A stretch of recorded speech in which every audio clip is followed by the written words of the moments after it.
ముఖ్య వివరాలకు వెళ్తే తనపై దాడి జరిగిన నేపథ్యంలో రాష్ట్ర న్యాయశాఖ మంత్రి ఎన్ఎండి ఫరూక్ తనయుడు ఫిరోజ్ వివరణ ఇచ్చారు. నంద్యాల ఎంతో ప్రశాంతమైన వాతావరణమని, నంద్యాల వాతావరణం చెడగొట్టొద్దని నాయకులకు పిలుపునిచ్చారు. 40 సంవత్సరాలుగా నంద్యాలకు సేవలు అందిస్తున్నారని, మంచికి మారుపేరుగా నిలిచిన ఫరూక్ వర్గంపై ఇలాంటి దాడులు సరికావని ఆయన హితవు పలికారు. అందరం కలిసిమెలిసి నంద్యాల అభివృద్ధికి తోడ్పడాలని ఆయన పిలుపునిచ్చారు. నేను నిద్రలో ఉంటే నేను అన్నాను, సరేలే నేను తర్వాత మాట్లాడతా, లేకపోతే ఆఫీస్ దగ్గర రమ్మని చెప్పాను. లేదు మా నాయకుడు బ్యానర్ ఎందుకు చింపినారంటే నేను అన్నాను, అది జనసేన ఫంక్షన్, అది నాకు సంబంధమే లేదు. అది నేను అన్నాను, ఊర్లు కాబట్టి అది ఏమంటే గ్రూపులు ఉంటాయి, నాకు సంబంధమే లేదు అని అన్నాను. సరేలే నీకు తర్వాత మాట్లాడతానని మా వాడు అలీతో మాట్లాడుకును అని అలీ నంబర్ ఇచ్చాను. సరే అని నేను ఏం పట్టించుకోలేదు. సరే తాగి ఉన్నాడు కాబట్టి ఏమంతా పట్టించుకోలేదు, నార్మల్ ఇట్లా కాల్ వస్తుంటాయి కదా అని నేను ఏమంతా పట్టించుకోలేదు. సాయంత్రం కరెక్ట్ 7:30 అప్పుడు ఇద్దరు గేట్ బయట మా గేట్కి బైక్ అడ్డం పెట్టాడు. నాకు ఎవరో వచ్చి అన్న ఎవరో గేట్కి బైక్ అడ్డం పెట్టాడని చెప్పారు. నేను చెప్పాను, సరే తీయమని చెప్పాను. ఆయనకి తీయమంటే నాకు తర్వాత చెప్పాడు, వీడియో ఫోన్లో కాల్ చేస్తున్నాడని చెప్పాడు. సరేలే ఆయనతో ఏం మాట్లాడతారులే అని తాగి ఉన్నాడని నేను వెళ్ళిపోయినాను. ఇంకా కారులో నా ఫ్రెండ్ కారులో నేను వెళ్తుంటే పరిగెత్తి వచ్చేసి కారు అద్దాన్ని గప్పని గుద్దినాడు. నేను ఏమన్నా యాక్సిడెంట్ అయినా అనుకుని బ్రేక్ కొట్టాను. ఏం రాన్నాను, మా నాయకుడిని అట్లా ఇది దూరం పెడతారు మీరంటే, అరే నాకు సంబంధం లేదురా బాబు అవన్నీ, నువ్వు ఎందుకు నా మీద ఇది చేస్తున్నావు అని చెప్పాడు. ఇంకా చేసుకోవడానికి వెళ్తే నేను మా వాళ్ళు అంతా ఇది ఆయన మీద కొట్టి పక్కన ఫుల్ తాగి ఉన్నాడు. ఆయన తాగి ఉండి ఆయనతో పాటు వాళ్ళు వచ్చేసి ఆయనకు తీసుకుపోయి 1 టౌన్ పోలీస్ స్టేషన్ తీసుకెళ్లారు. ఇది జరిగింది. దాని తర్వాత ఆయన ఏమన్నాడో తెలియదు కానీ సిఐ గారు అందరూ ఎంక్వైరీ ఉన్నప్పుడు అన్నీ ఉంటాయి కానీ ఇట్లా పర్సనల్ గ్రజ్లు పెట్టుకోకూడదు. మన నంద్యాలలో ఇప్పుడు వరకు ఎంతమంది నాయకులు ఉన్నారో ఎప్పుడు ఇంత పర్సనల్ గ్రజ్ ఎప్పుడు పెట్టుకోలేదు. ఇంకా మనం నంద్యాల అనేదే ఒక పీస్ఫుల్ కాన్స్టిట్యున్సీ. ఇది మీ చుట్టుపక్కన అంతా ఇది కూడా ఉండే కూడా కానీ ఇక్కడ ఎప్పుడు ఏ నాయకుడు కానీ ఫ్యాక్షన్ జోలికి కానీ దేనికి వెళ్ళలేదు. ఇంకా మీరు ఫరూక్ గారి గురించి కూడా మీకు బాగా తెలుసు, 40 years ఉన్నారు. అన్నీ ఆల్ పార్టీ, వైసీపీ పార్టీ ఉండని, కాంగ్రెస్ పార్టీ ఉండని, అందరూ టీడీపీ పార్టీ వాళ్ళు ఉండని, పాత వాళ్ళు ఉండని, అందరూ బాగా కలిసిమెలిసి ఉంటారు. కానీ నంద్యాలలో ఏ రోజు కూడా శత్రుత్వం అనేది ఉండేది కాదు. కానీ ఇది చిన్న అంటే నేనేమంటున్నానంటే ఏదన్నా ఉంటుంది, సరే వాళ్ళ లీడర్ కాబట్టి కోపం ఉంటుంది కానీ అంతా మనసులో పెట్టుకొని అదే పనిగా ఫోన్లు చేసి బెదిరించడము మా లీడర్ ఇది అని ఉండకూడదు. ఎందుకంటే రాజకీయం ఉన్నప్పుడు ఎవరు గ్రూప్ వాళ్ళది ఉంటుంది, ఎవరు లీడర్ మీద ప్రేమ వాళ్ళకు ఉంటుంది, అంతే తప్ప అది మనం పర్సనల్ పెట్టుకోకూడదు. ఎందుకంటే రేపు లీడర్లు ఈరోజు కాకపోతే రేపు కలిసిపోతారు, మనం సఫర్ అయ్యేది మధ్య వాళ్ళే. దానికోసం నేను ఒకటే అంటాను అందరికీ, ఎప్పుడు మీరు దయచేసి ఒక్కడి కోసం ఏమంతా ఇది మీద వేసుకొని ఇది చేయకండి. ఇప్పుడు లాస్ట్లో సఫర్ అయ్యేది మీరే. ఎందుకంటే చూశారు మీరు, అసలు నాకు సంబంధం లేదు, అది ఎక్కడనో ఊర్లో జరిగింది, అక్కడ కంపల్సరీ గత 9 రోజులుగా గణనాథుడు ఘనంగా ప్రజల నుండి పూజలు అందుకొని వినాయక నిమజ్జనానికి బయలుదేరిన గణనాథ భక్తులకు ఆవాస్ కమిటీ ఆధ్వర్యంలో మంచినీళ్ల ప్యాకెట్లు సరఫరా కార్యక్రమం జరిగింది. ఈ కార్యక్రమానికి గౌరవ అధ్యక్షులు ఇస్మాయిల్ బాబు అధ్యక్షత వహించారు. ఈ కార్యక్రమానికి ముఖ్య అతిథిగా ఆవాస్ కమిటీ నగర కార్యదర్శి ఎస్ఎండి షరీఫ్లు పాల్గొని ప్రసంగించారు. కుల మతాలకు అతీతంగా పండుగలు పబ్బాలు జరుపుకోవాలని ఆకాంక్షించారు. మతోన్మాద విధానాలను, వారి పోకడలను ప్రజలందరూ వాటి నుండి దూరంగా ఉండాలని, సుఖశాంతులతో వర్ధిల్లాలని, దానికి కర్నూలు నగరమే ప్రత్యేకమని ఆయన వివరించారు. వినాయక భక్తజన ప్రజలందరూ కూడా ఆవాస్ కార్యకర్తలపై అభినందనలు వెల్లువిరిశాయి. ఆవాస్ కమిటీని కొనియాడారు. రాబోయే కాలంలో కూడా ప్రజలు కులమతాలకు అతీతంగా శాంతి సామరస్యంతో కలిసిమెలిసి ఉండాలని ఆవాస్ కమిటీ నాయకులు ఆకాంక్షించారు.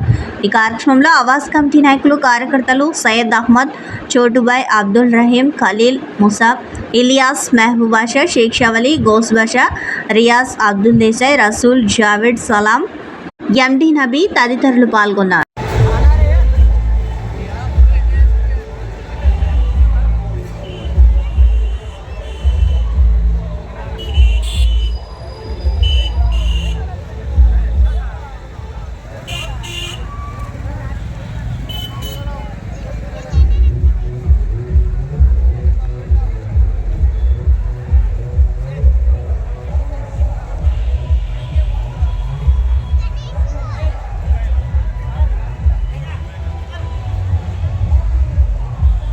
ఇంటర్నేషనల్ కార్డియాలజీ దినోత్సవ వేడుకలను కర్నూలు ప్రభుత్వ హాస్పిటల్లో కార్డియాలజీ విభాగంలో ఘనంగా నిర్వహించారు. గుండె వ్యాధి నిపుణులు డాక్టర్ చంద్రశేఖర్ ఆధ్వర్యంలో వైద్యులు, సిబ్బంది కేక్ కట్ చేశారు. గుండె వ్యాధులపై ప్రజలకు అవగాహన పెంపొందించేందుకు ఈ కార్యక్రమాన్ని నిర్వహించామని డాక్టర్ చంద్రశేఖర్ తెలిపారు. ఆరోగ్యశ్రీ పథకం వచ్చినప్పటి నుంచి సామాన్య ప్రజలు సైతం గుండె వ్యాధులకు మెరుగైన చికిత్స తీసుకుంటున్నారని అన్నారు. Day for interventional cardiology. So this is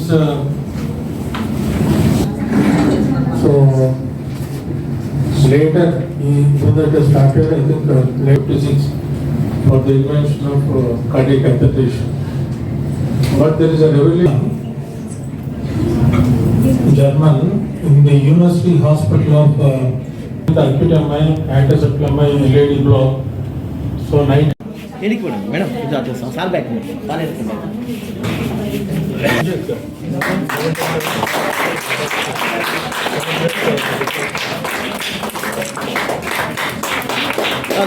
that is lesion preparation.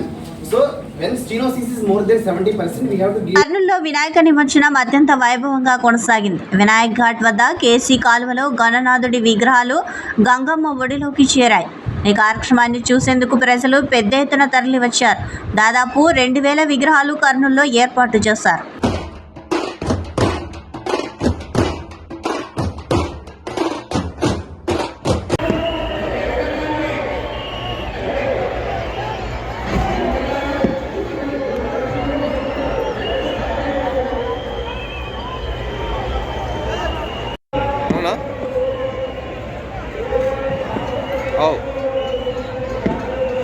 Stand.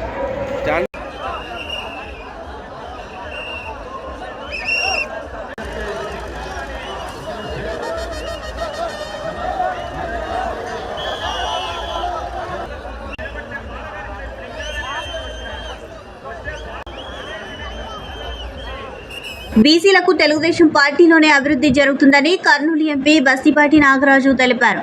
కర్నూలులోని BC భవన్ను ఆయన పరిశీలించారు. గతంలో తెలుగుదేశం పార్టీ హయాంలో నూతనంగా బీసీ భవన్ నిర్మాణం కోసం స్థలం కేటాయించి 5 కోట్ల రూపాయలు నిధులు మంజూరు చేయగా వైసీపీ ప్రభుత్వం వచ్చిన తర్వాత బీసీ భవన నిర్మాణం పూర్తిగా నిర్లక్ష్యమైందని ఎంపీ తెలిపారు. తెలుగుదేశం పార్టీ తిరిగి అధికారంలోకి వచ్చినందున బీసీ భవన్ నిర్మాణం చేపడుతున్నామని అన్నారు. పాత భవన మరమ్మతులకు తన వంతు సహాయం చేస్తానని నాగరాజు తెలిపారు. ఈ కార్యక్రమంలో బీసీ నేతలు నాగేశ్వరరావు యాదవ్, నక్కలమిట్ట శ్రీనివాసులు తదితరులు పాల్గొన్నారు.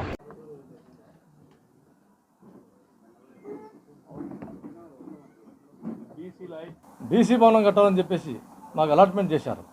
ఆ తర్వాత గత ప్రభుత్వంలో అది చాలా నెగ్లెక్ట్ చేశారు. దాన్ని చాలా మర్చిపోయారు.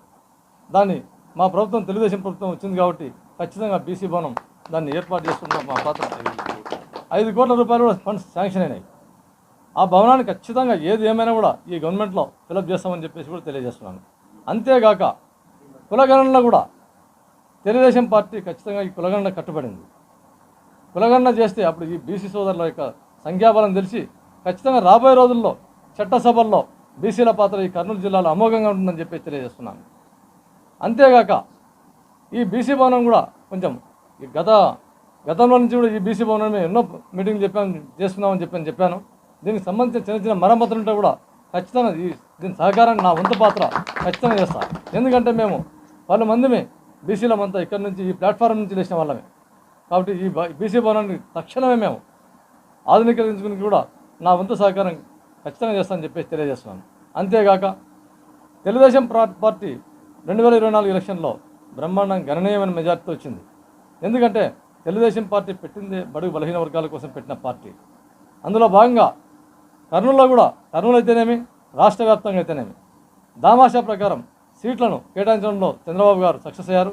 అందులో భాగంగానే తెలుగుదేశం పార్టీ 164 సీట్లు సాధించింది. కాబట్టి రాబోయే రోజుల్లో ఈ కర్నూలు పార్లమెంట్లో బీసీలు అధికంగా ఉన్నారు.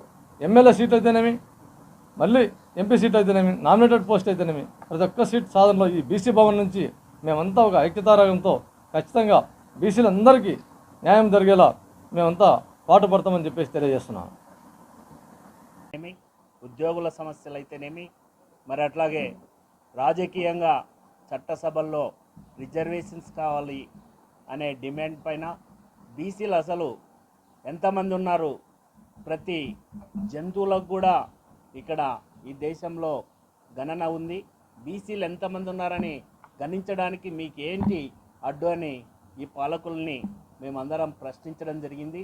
అందులో భాగంగానే మరి పెద్దలు గౌరవనీయులు మరి నారా చంద్రబాబు నాయుడు గారు, ప్రస్తుత సీఎం గారు ఖచ్చితంగా వీటికన్నిటికీ మేము బీసీలకి బలంగా నిలబడతామనే ముఖ్య ఉద్దేశంతోనే ఇక్కడ పెద్దలు గౌరవనీయులు కర్నూలు పార్లమెంట్లో బీసీలు అధికంగా ఉన్నారు, బీసీలకి తప్పకుండా న్యాయం చేయాలనే ఉద్దేశంతోనే మరి మన గౌరవ బస్తిపాటి నాగరాజు గారికి మరి టీడీపీ టికెట్ ఇవ్వడం, ఇక్కడ పెద్ద ఎత్తున మా అందరి ఆశీర్వాదంతో పెద్ద మెజార్టీతో గెలిచినందుకు బీసీల అందరి తరఫున ఆయనకు ప్రత్యేక ధన్యవాదాలు తెలుపుతూ ఉన్నాం.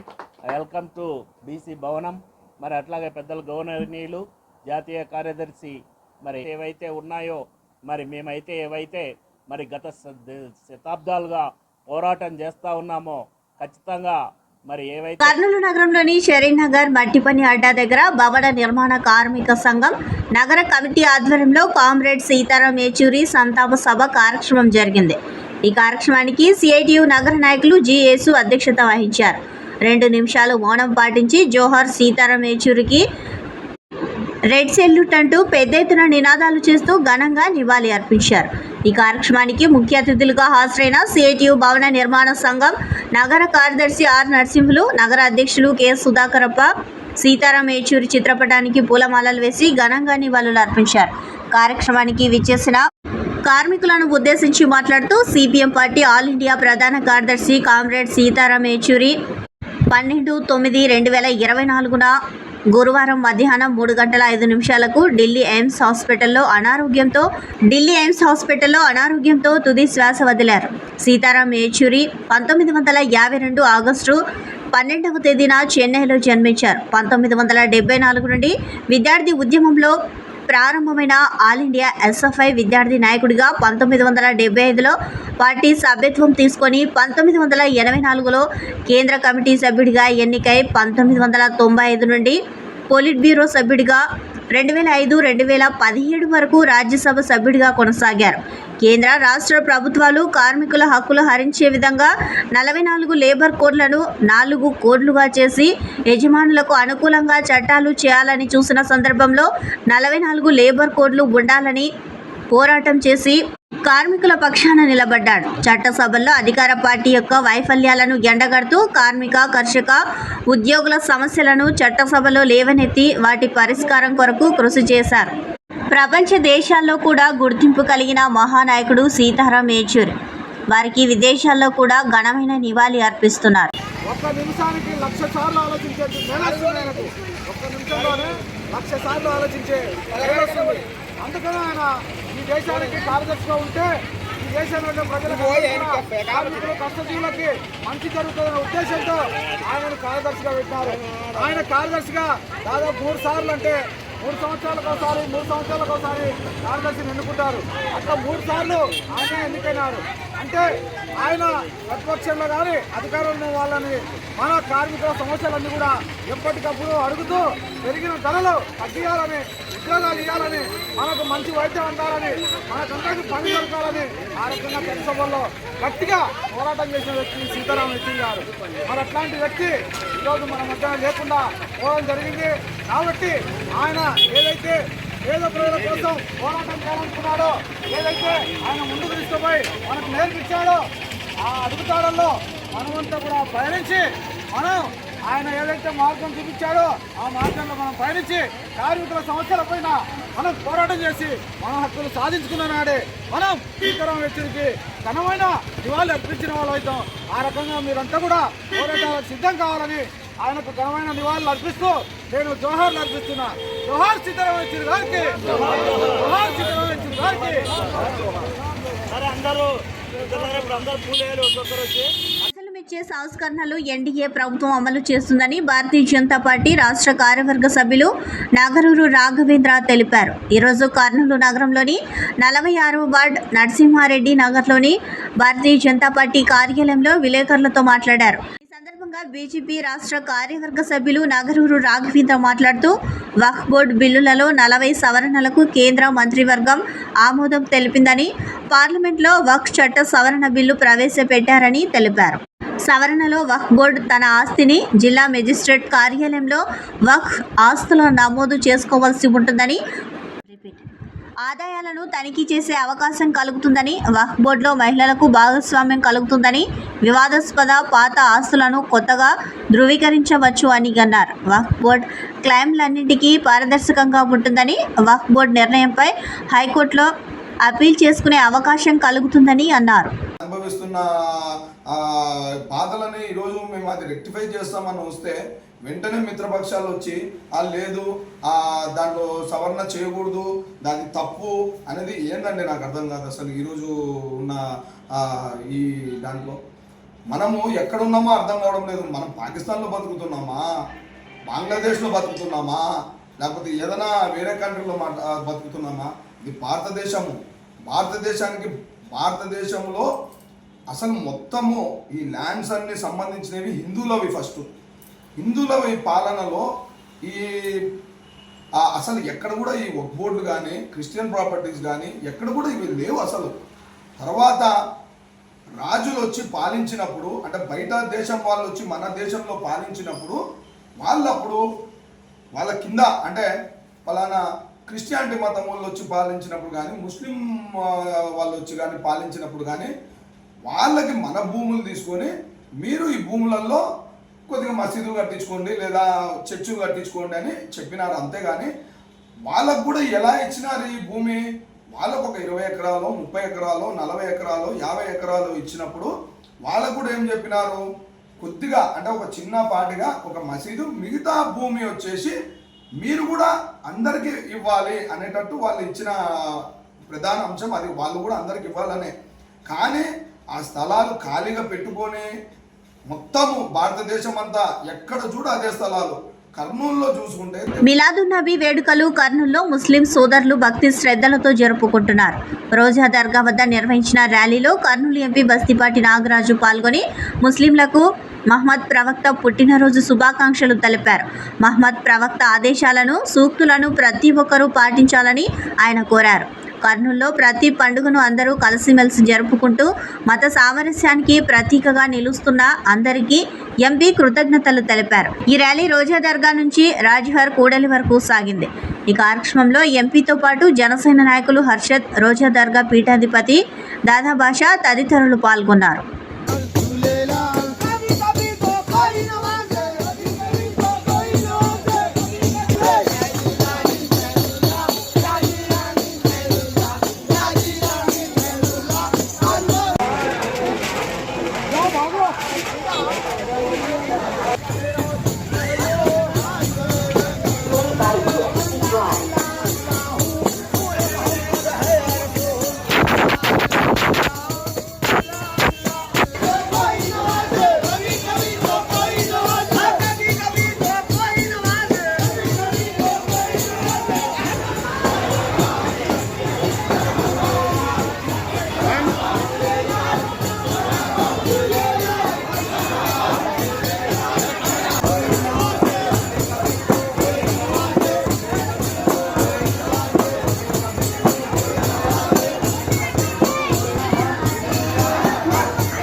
ఈరోజు మహమ్మద్ ప్రవక్త జన్మదినం సందర్భంగా మిలాడ్ నబీ పండుగను కర్నూలు పట్టణంలో మన ముస్లిం సోదరులందరూ మత సామరస్యాలకు అతీతంగా, కులమతాలకు అతీతంగా అందరూ పాల్గొని బ్రహ్మాండంగా భారిత్వం చేస్తూ ఉన్నారు.